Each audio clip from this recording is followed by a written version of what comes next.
So guys, please raise questions to the architect now. Please, if you have any kind of question, you can raise it. Please slowly ask. Please, slowly. Que ahora van a hacer como una de estudiantes y que levante la mano. Okay, so you can raise your hand if you have a question. So I have a question. It's related to the. So I'm an architect and I'm currently doing my landscape architecture masters. So I have a question related to the landscape planning. So what was your planning for the flood resilient ideas based on landscape or any planting strategies you have followed in it? Like how you have incorporated your vernacular architecture ideas in your buildings. So were there any specific reason for a landscape part to be? Okay, so let's see if I got it right. You're asking what are considerations regarding landscape or... Okay, está preguntando, ella está haciendo un máster en arquitectura del paisaje y quiere preguntarnos cuáles fueron nuestras consideraciones de arquitectura del paisaje, si tenemos alguna inspiración en arquitectura vernáculo, popular o algo que hacemos para el paisajismo. En sostenibilidad lo que se debe buscar es tratar de generar la menor huella de carbono, de modo que nuestro paisajismo está inspirado en la naturaleza local y sí tenemos referentes internacionales muy fuertes, como un paisajista brasileño que se llama Roberto Burle Marx, y también entiendo que el paisaje es, digamos, la forma más barata de enriquecer un lugar si uno lo hace con sensibilidad y con elementos del lugar y respetando las condiciones naturales que se encuentran en el sitio donde uno está trabajando como arquitecto.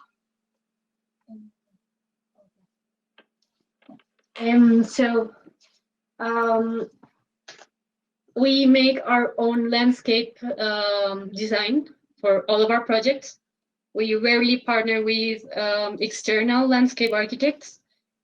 And what he says is we should try to generate the smallest carbon mark. I don't know how to say it in English. The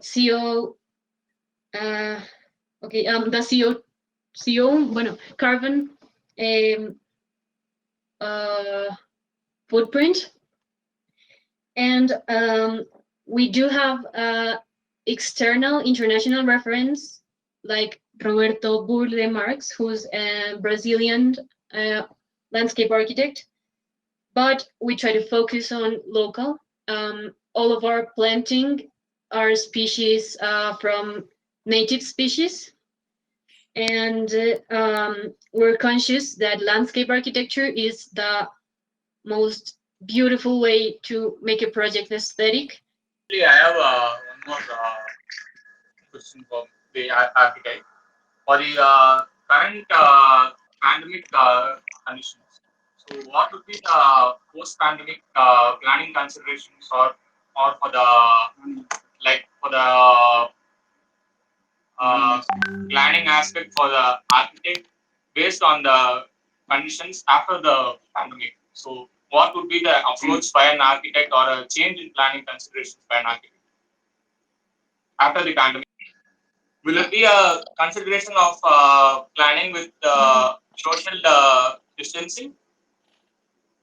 Oh, good question. Que si vamos a integrar como nuestra planeación, como algo de distanciamiento social en nuestra planeación. Sí, las condiciones han cambiado.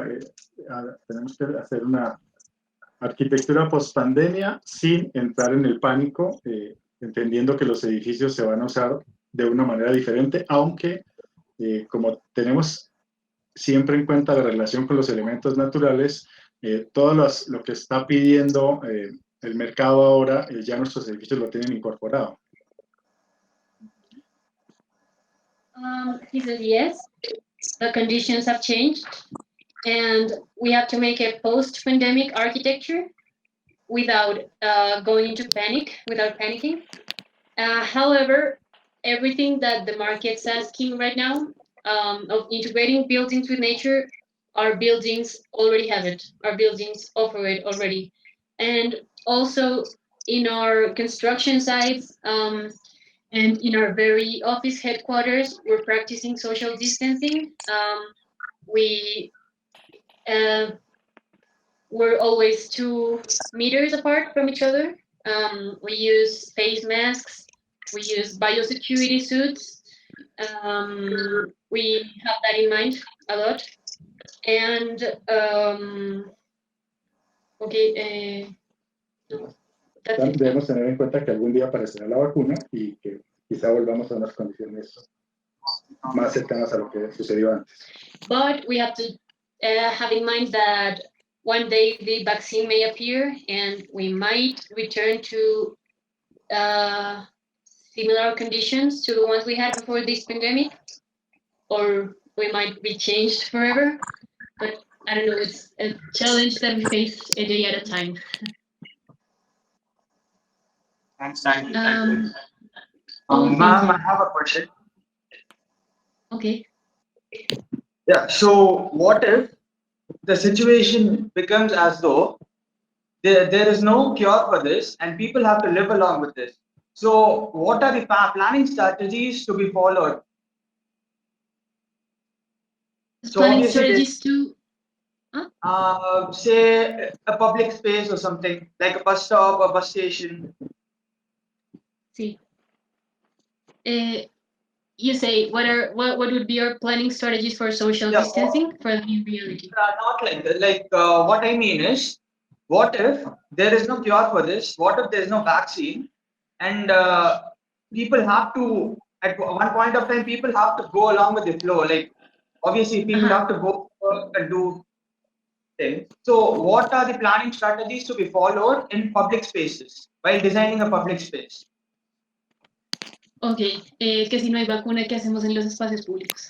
Pues, si no sale vacuna, ¿qué estrategia seguimos en los espacios públicos? Si no hay vacuna, lo que tenemos que hacer es construir más espacios públicos y espacios públicos amplios, generosos, en donde la gente pueda reunirse sin entrar en contacto. Eso implica que vamos a tener que hacer más espacio público, lo cual es muy valioso para nuestra vida urbana. So he says we need to build more public spaces that are wide and generous and allow us to interact with safe social distancing. And that would be some great news because we tend to overlook the value of public space. So he says more public space, generosity, and yeah, that's basically it. So someone wrote in the chat, hello, beautiful presentation, thank you. My mic isn't working, hence asking here. I saw that Barragan was a source of inspiration and also a lot of color in your projects. My question is, why do you think color is important in architecture? Oof, he's gonna love this question. Porque el color es importante para la arquitectura.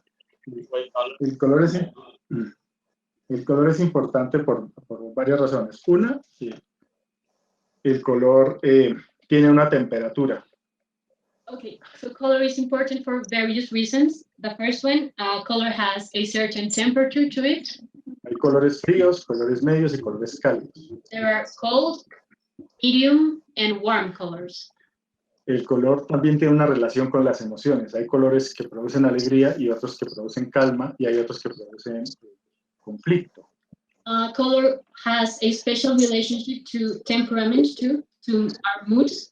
So some colors make us more calm, others give us tranquility, others make us happier, and others generate conflict within ourselves. Y la tercera apreciación que tengo es que el color tiene un significado cultural muy profundo. Por ejemplo, Barragán obtuvo sus colores del estudio de la arquitectura popular mexicana, algo que nosotros hacemos también en Colombia, Y el color tiene una característica muy importante y es que en la arquitectura popular las decisiones se toman en comunidad. Las personas pintan su casa consultando a los vecinos y le ponen un color diferente para no parecerse, pero esas decisiones se toman entre todos. El color es una decisión comunitaria, no es una decisión individual. Okay, so color has a very deep meaning. Barragán takes his ideas and takes his colors from popular architecture in Mexico, and that's something that we in Rizoma do in Colombia. And we take this inspiration from popular architecture because the color choices in popular architecture are taken collectively. So when I'm going to paint my house, I consult my neighbors so as not to paint it the same color as theirs, but we make these decisions collectively. So in popular architecture, most of these decisions are taken as a whole, as a collective and not as an individual. And collective is a very important word for us here in Latin America. So yeah, I think that's it.